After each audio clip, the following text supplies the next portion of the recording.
राष्ट्रपति चुनाव में एनडीए की कैंडिडेट द्रौपदी मुर्मू की ऐतिहासिक जीत हुई तो विपक्ष के कैंडिडेट यशवंत सिन्हा की करारी हार। द्रौपदी मुर्मू अब भारत की 15वीं राष्ट्रपति होंगी। द्रौपदी मुर्मू देश की दूसरी और आदिवासी समाज से पहली महिला राष्ट्रपति हैं। आप सभी को बता दें, राष्ट्रपति चुनाव के नतीजे सामने आने के बाद से ही द्रौपदी मुर्मू को बधाइयां मिलनी शुरू हो गई। तो वहीं दूसरी तरफ पीएम मोदी समेत देश के तमाम बड़े नेताओं ने उनसे मुलाकात कर शुभकामनाएं दी। लेकिन इन सब खबरों के बीच सबसे रोचक खबर तो यही थी कि द्रौपदी मुर्मू को जब प्रधानमंत्री नरेंद्र मोदी के ऑफिस से फोन कॉल किया गया तो वो फोन उठाया ही नहीं गया द्रौपदी मुर्मू के जरिए। उसके पीछे की वजह सुनकर आप और दंग रह जाएंगे और ये समझेंगे क्यों द्रौपदी मुर्मू इतना ज्यादा यहाँ पर चर्चाओं का विषय है। भाजपा केंद्रीय नेतृत्व की बैठक के बाद जब द्रौपदी मुर्मू का नाम राष्ट्रपति उम्मीदवार के तौर पर फाइनल हुआ तो प्रधानमंत्री मोदी के ऑफिस द्वारा द्रौपदी मुर्मू से संपर्क करने की कोशिश की गई।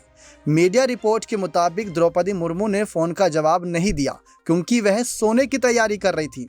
बताया जा रहा है कि नेटवर्क की भी समस्या थी। इसके बाद द्रौपदी मुर्मू के करीबी से संपर्क करने के बाद पीएम मोदी से उनकी बात हो पाई। मतलब ये अपने आप में ही कई सारे अब रोचक किस्से बन चुके हैं कि राष्ट्रपति पद तक आने के लिए द्रौपदी मुर्मू को कितना संघर्ष करना पड़ा। अब ये बात ही इससे अंदाज़ा लगाया जा सकता है कि उनके गांव में नेटवर्क का इतना दिक्कत था कि पीएम मोदी के ऑफिस से कॉल किया तो उनके वहां पर नेटवर्क इशू था। इसकी वजह से उनके करीबी को कॉल किया गया, तब उनसे बातचीत हो पाई। मीडिया रिपोर्ट में यह बताया गया कि द्रौपदी मुर्मू के करीबी ने बताया कि जब प्रधानमंत्री ने उन्हें जानकारी दी कि उन्हें राष्ट्रपति उम्मीदवार बनाया गया है, इसके बाद वह भावुक हो गई थी। अपने पति और परिवार को याद करते हुए उनकी आंखों में आंसू आ गए थे। हालांकि घर पर धीरे धीरे बधाई देने वाले लोग घर पहुंचने लगे तो इससे जल्दी उबर गई।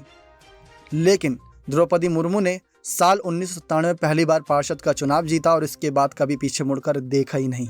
2000 में ओडिशा सरकार में मंत्री बनी। इसके बाद बीजेपी संगठन में अलग अलग पदों को संभाला। साल 2015 में उन्हें झारखंड का राज्यपाल बनाया गया था और सफलतापूर्वक उन्होंने अपना कार्यकाल पूरा भी किया था। बता दें कि राष्ट्रपति चुनाव में द्रौपदी मुर्मू को 5,77,707 वोट मिले, जबकि यशवंत सिन्हा को 2,61,062 वोट मिले।